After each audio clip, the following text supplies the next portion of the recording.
Hello again, YouTubers, Ultimate SpongeBob 101 back here again on the SpongeBob channel. In this video, we are reviewing SpongeBob episode 278, Squidferatu and Slappy Daze. This hypnosis states, Squidward ventures to Nosferatu's castle after accidentally receiving his mail.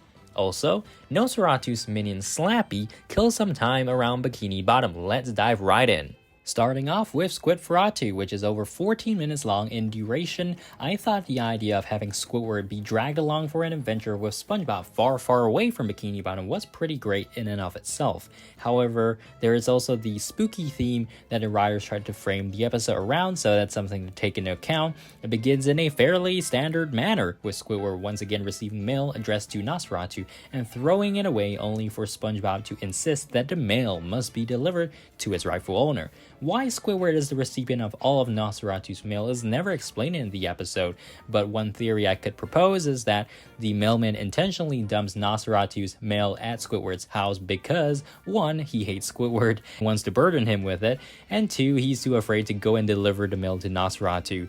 So, yeah. Anyways, regardless, SpongeBob finally convinces Squidward to go on a journey to Nosferatu's castle in an underwater version of Transylvania. Everything's good until a bystander innkeeper begs them not to go to the castle for their own good, but it's too late. A carriage comes and whisks SpongeBob and Squidward away to the castle, where Nosferatu is more than happy to receive his supply of blood. Yeah, pretty horrifying right there.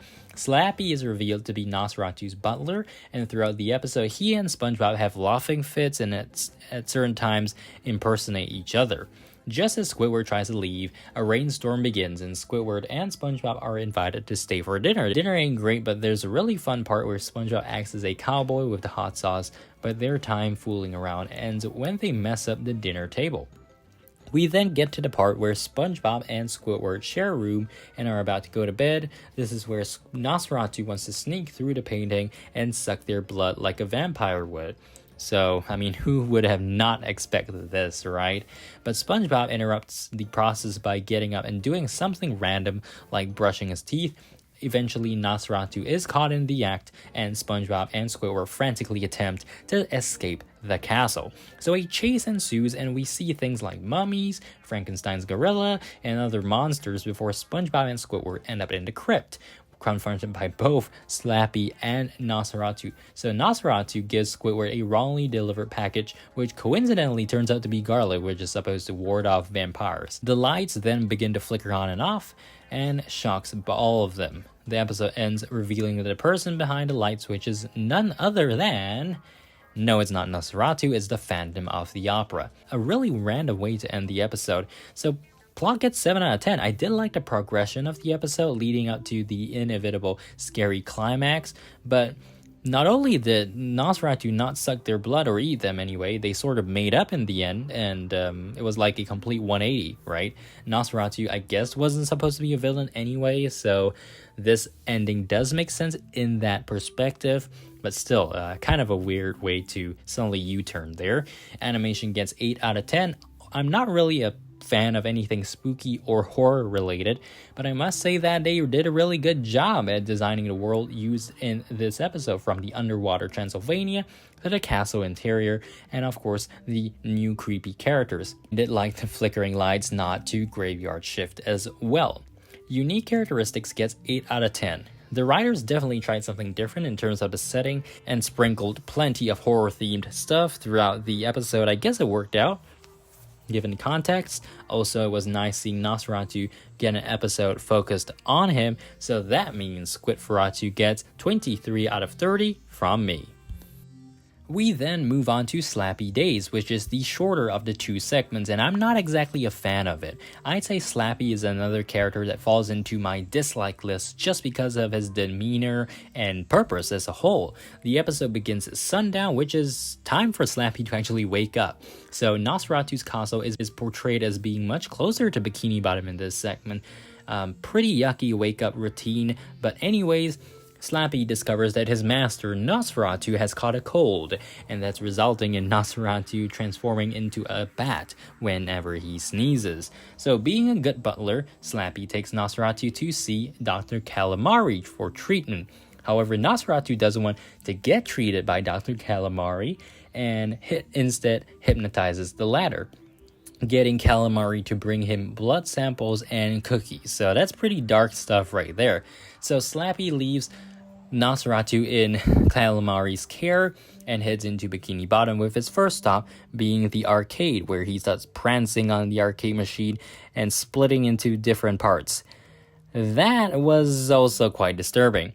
We did see the guy looking for a job from the graveyard shift though. Second stop is the carnival, where Slappy tries to shoot water at glass bottles at the bottle hoser's carnival stand to win a prize and ends up stuffing the owner with water before getting paid back. And then he goes to the pet store to procure a can of bat food and a flea collar for Nosferatu. Turns out he knows the owner, Slappy, and has some sort of romance going on there, to which Slappy then decides to back out of, which is a little bit funny, and they just threw in SpongeBob and Gary there, so Gary ends up being on the receiving end of Slappy's kiss. Finally, Slappy has a picnic in the graveyard or cemetery before returning to the clinic, where everyone's now hypnotized. Somehow, Nosferatu is all cured and is even given a lollipop, to which he sucks the color out of. They then head back to the castle, being swallowed up by the moon in the process. Plot gets a 6 out of 10. As I said earlier, I don't really like Slappy as a character, so I don't see the point in having an episode focusing on him, but I guess they just decided to make both segments Halloween themed, and just because Slappy was in the earlier segment, I guess they felt it was a good opportunity to give Slappy the limelight for a bit as well in this segment. Animation gets 7 out of 10. The grayscale segments were pretty nice, and Dr. Calamari's clinic, of course, was a work of art in and of itself. Unique characteristics gets 8 out of 10. As much as I don't like Slappy as a character, I must say that the concept of putting a random character front and center in the main series episode is a really good idea, and I hope we see more of it. So there's so many secondary and tertiary characters who deserve more character development, and this kind of episode would be really good for them. Overall, Slappy Daze gets 21 out of 30 from me. That's all for this review, guys. Let me know in the comments box below what you guys thought of episode 278. Did you like it? Make sure to subscribe, like, and I'll see you guys in the next SpongeBob video coming real soon. Until then, see you guys later. Bye!